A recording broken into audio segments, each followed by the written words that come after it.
Assalamualaikum warahmatullahi wabarakatuh. Saya Nabila Syafina dari ke-95 absen 20 akan mempresentasikan tentang gangguan atau penyakit pada sistem reproduksi manusia, yaitu HIV atau AIDS.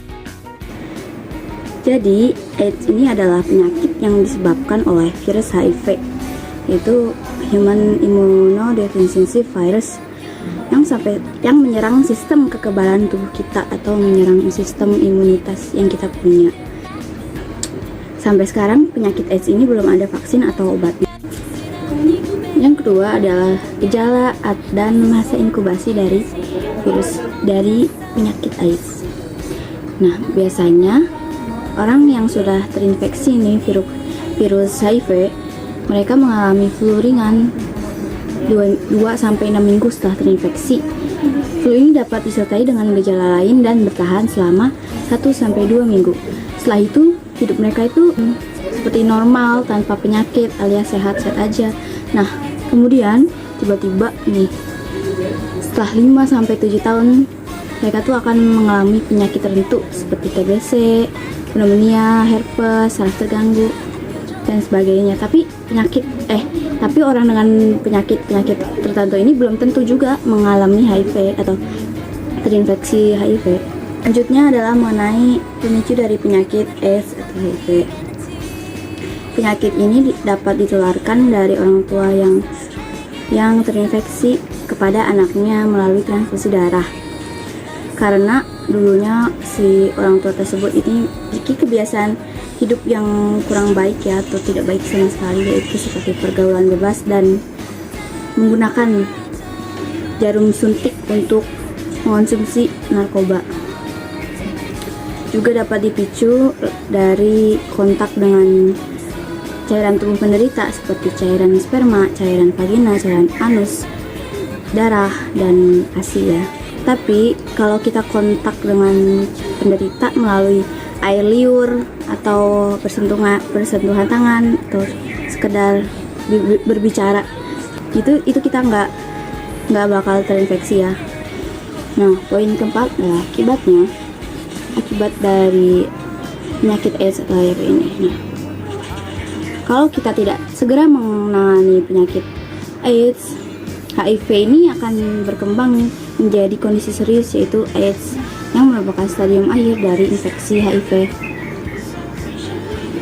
Di level ini atau di tahap ini, kemampuan tubuh kita itu udah benar-benar menghilang untuk melawan infeksi dari penyakit itu. Jadi tubuh kita akan rentan terserang berbagai penyakit. Dari penyakit ringan seperti flu aja bisa jadi penyakit yang serius atau penyakit yang berat gitu. Karena imun kita udah hilang.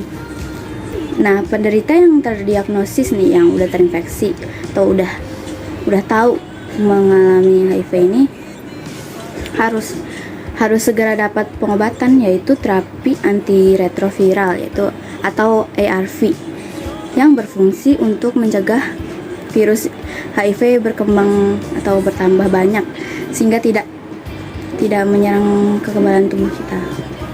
Kalau kita sudah tahu dari pengertian, pemicu, gejala, akibatnya, kita pasti nggak mau kita pasti nggak mau mengidap penyakit ini. Jadi kita harus tahu cara pencegahannya.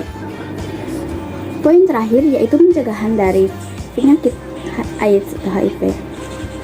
Yang pertama, tidak melakukan hubungan badan atau hubungan seks sebelum menikah. Yang kedua, tidak gonta-ganti pasangan seksual. Yang ketiga, memakai kondom saat berhubungan seksual. Hindari penggunaan drugs dan obat-obat terlarang, yaitu narkoba. Jangan sampai kita pakai narkoba. Say no to narkoba. Terutama yang jenis suntik-suntikan yang bisa tertular dari suntik itu kan HIV. Nah, yang terakhir, mendapatkan informasi yang benar mengenai HIV AIDS, cara menularnya, cara pengobatannya, cara pencegahannya, akibatnya, kita harus tahu ya. Terutama untuk para remaja termasuk saya dan teman-teman sekalian gitu, kita harus tahu supaya supaya teredukasi, terjaga dari virus ini ya.